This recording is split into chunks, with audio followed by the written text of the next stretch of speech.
Okay. Number 9. They're asking us to find this side. They do set it up to make it look like a right triangle, but they don't tell us that it's a right triangle. So we can't use SOHCAHTOA right off the bat here. They're asking us for x. We're given side angle side, so we can use our law of cosines.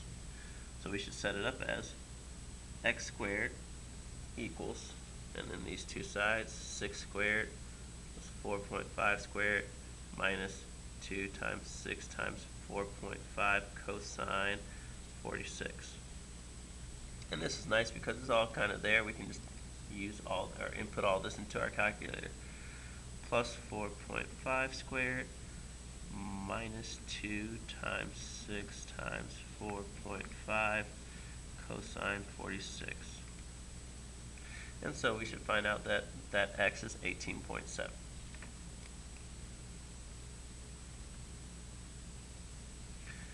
Number 20. Hopefully you can see these numbers. This is 10, this is 7, this is 112. Okay, should be the same as your worksheet unless you're not using the worksheet. Okay, so the side that they want to find is side A, and that's kind of difficult to find right off the bat here because we don't have that information.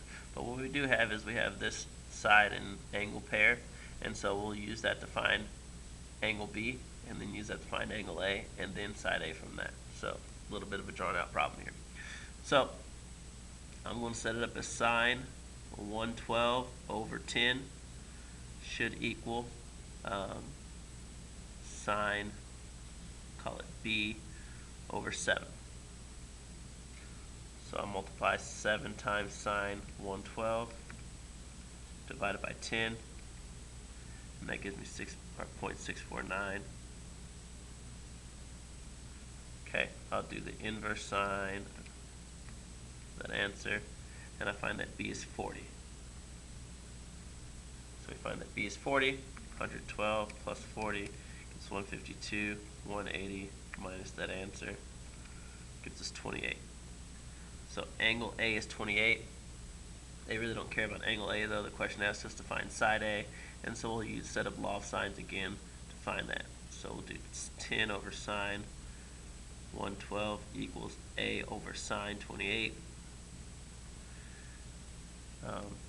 Cross multiply, we get 10 times sine 28 divided by sine 112, and that gives us 5.06 or 5.1.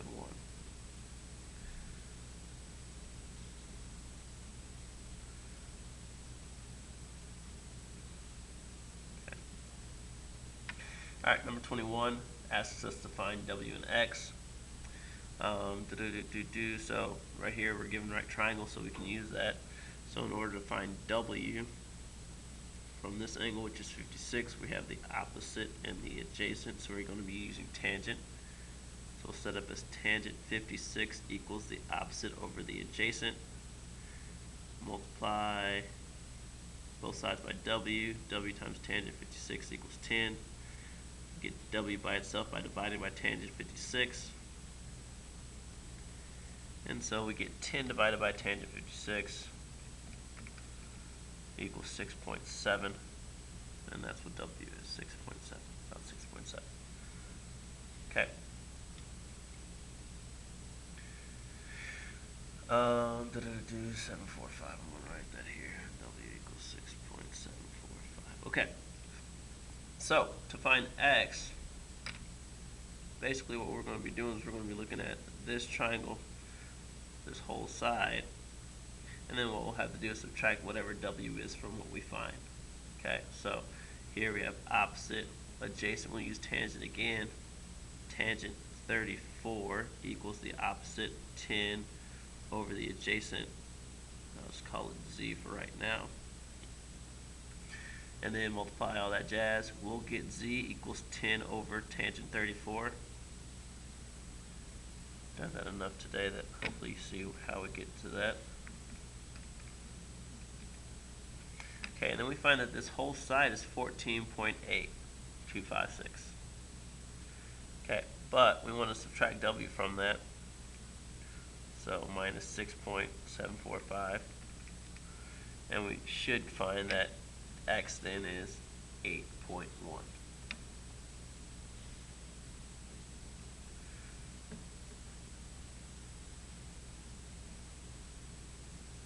Alright. Alright. Number 22, looking for x. We find that this angle, which looks like the angle of depression, remember that's going to be outside of a triangle, here's 40. And so we can find x a couple different ways, either using this angle as 50 or using this angle as 40. Doesn't really matter. I'm going to use this angle 50. So this is my adjacent side, my hypotenuse. And so that leaves me with cosine. Cosine 50 equals the adjacent 500 over the hypotenuse x. Get x by itself and on top. So 500 divided by cosine 50 should give me what x is, and I can do that in my calculator. And that gives me 777.9.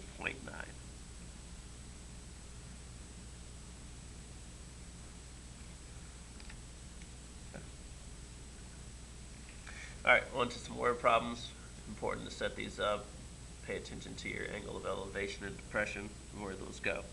So a stuntman is standing on top of a building 120 feet tall. The angle of depression to the mat below is 83. How far away from the building is the mat? So we're on a building. It's 120 feet tall. Standing on the top of this thing. Okay. The mat's down here.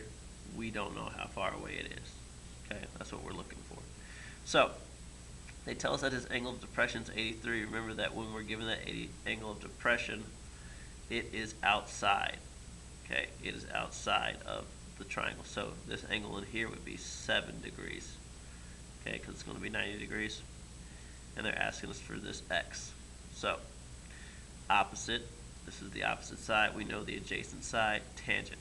So we'll use tangent of this angle, which is 7, equals opposite x over adjacent 120. And then we can solve for x by multiplying both sides by 120. So 120 times tangent 7 should give us the distance that the mat is away from the building.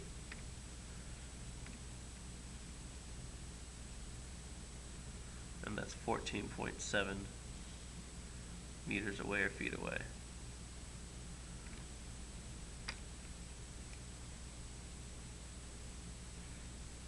Okay, number 24.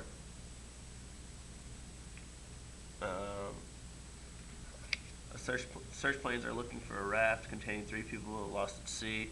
A search plane sees an object in the distance that might be the raft. The angle of depression to the object is 14 degrees. If the plane's altitude is 250 meters, how far is the plane from the object? Okay, so here we go. We're looking down. Angle of depression is 14 degrees. Remember that 14 is out here. That means this is the rest of 90, which is 76 degrees. Okay. The altitude of the plane, here's my helicopter. The altitude is 250. Okay, that's how far up it is. And then they want to know how far is the plane from the object. Now when we think about the distance of a plane, we want to think about how a plane travels. A plane will travel this way before it gets to it. So that's where we're going to be looking for distance rather than this. Okay. So from this angle that we're using, this is the adjacent side and the hypotenuse, and so we'd use cosine. Okay. And so cosine 76 equals the adjacent 250 over the hypotenuse x. X will equal 250 over cosine 76. So 250 divided by cosine 76 should give us our answer, which is 1033.4 feet meters.